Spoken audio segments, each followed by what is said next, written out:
Muy buenas noches, bienvenidos nuevamente a La Silla Rota. Es un gusto tenerlos aquí.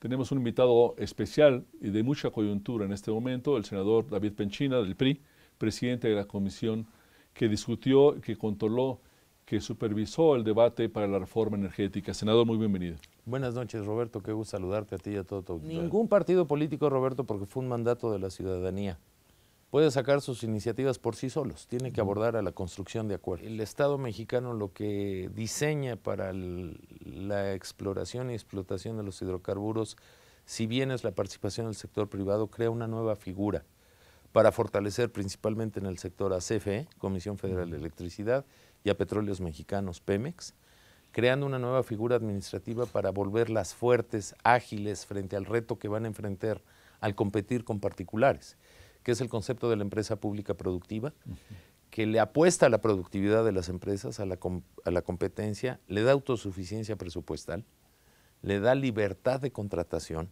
para que pueda competir con las grandes, como lo han hecho otras petroleras de los estados-nación que han adoptado modelos similares. Por el otro lado, se le da más patrimonio a las empresas públicas del Estado, no solo el patrimonio existente, sino que se les dota de patrimonio futuro para que también puedan competir, en donde además podrán asociarse con particulares en el caso de adoptar nuevas tecnologías, etc. Tercero, fortalecemos de manera fundamental los órganos reguladores. La ya existente Comisión Nacional de Hidrocarburos y la ya existente Comisión Reguladora de Energía, producto de la reforma del 2008, que le faltaban muchas uñas y muchos dientes para poder ser un buen árbitro. ¿Por qué no era un árbitro más fuerte? Pues porque no había más que regular a uno, que era el monopolio. Y que, por cierto, ese monopolio, por su grandeza, pues poco le podía funcionar al árbitro para ponerlo en ajuste de cuentas. Claro. Hoy le estamos dando autosuficiencia presupuestal y técnica a esas comisiones para que tengan toda la capacidad de ser buenos árbitros, como en cualquier, digamos, partido donde hay varios competidores.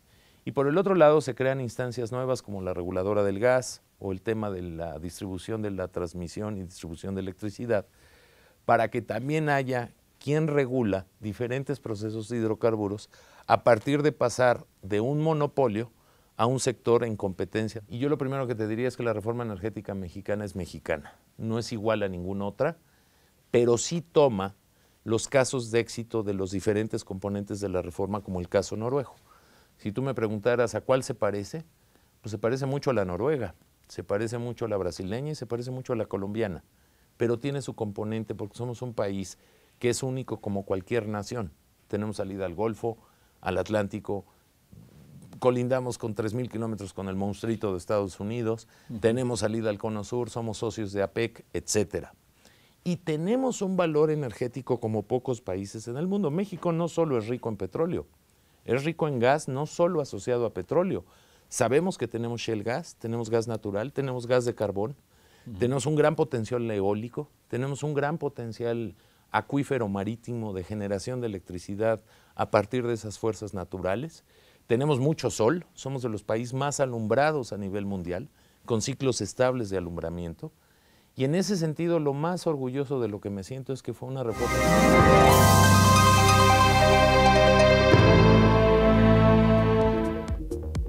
Gracias, senador David Penchina, presidente de la Comisión de Energía del Senado.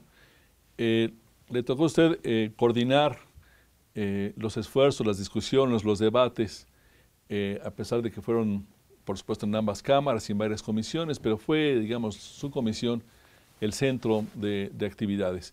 ¿Cómo vivieron todo esto del cerco, unas discusiones donde un diputado casi se desnuda para hablar de un despojo?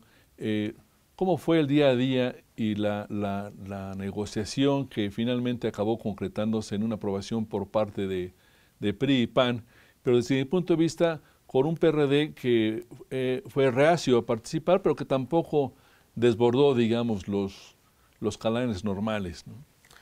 Yo diría que el rostro del tránsito de la reforma en los últimos días, que es lo que se hace notorio, aunque este fue un trabajo de casi un año de verdad muy profesional, del que podemos dar cuenta y podemos defenderlo ante la opinión pública, tiene dos caras. Una cara de una clase política que salda cuentas, Roberto, y que creo que es algo que hay que retomar de esta historia. En los últimos 15 años el sector energético estuvo plagado de acusaciones.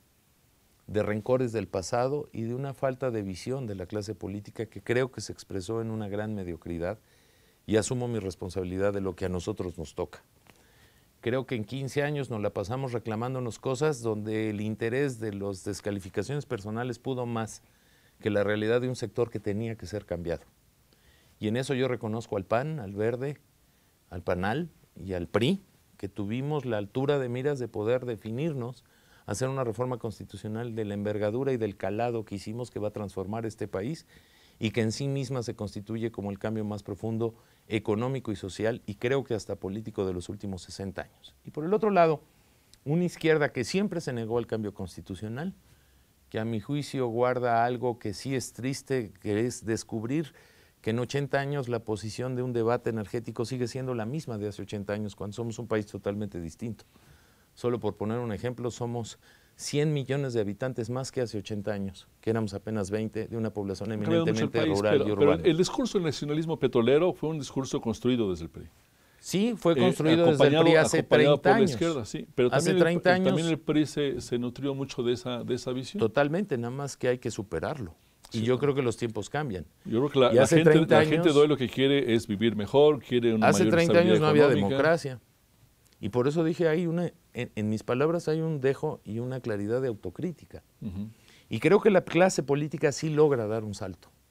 Entonces abordamos a un debate, yo lo que advierto, y ahí están las pruebas, es que en la izquierda no hay muchos argumentos, sí hay muchas consignas, y llegamos al absurdo de un hombre que se encuera en la tribuna, donde los argumentos pues creo que quedaron muy lejos. Yo creo que dada la transitoriedad que ya expliqué de los 22 artículos, la complejidad técnica de la legislación secundaria tiene un gran avance, por lo que no debemos de tardar más allá del primer trimestre del siguiente año.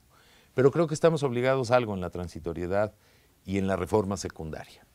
El acercarnos más al sector productivo para que estos detalles que en la legislación secundaria siempre van, tome el parecer y el contenido nacional de los empresarios y de las industrias. Esto lo vamos a ir viendo de manera creciente. De este año que arranca. Creo que hay objetivos fatales que pueden ser relativamente rápido de lograr, como es la apuesta de conseguir mejores tarifas de gas, mejores costos de electricidad, el poder recibir inversión nacional y extranjera directa a este sector energético de manera creciente, ya no especulativa en la bolsa, sino en obras, servicios, desarrollo de inversiones, que desdobla toda una cadena productiva.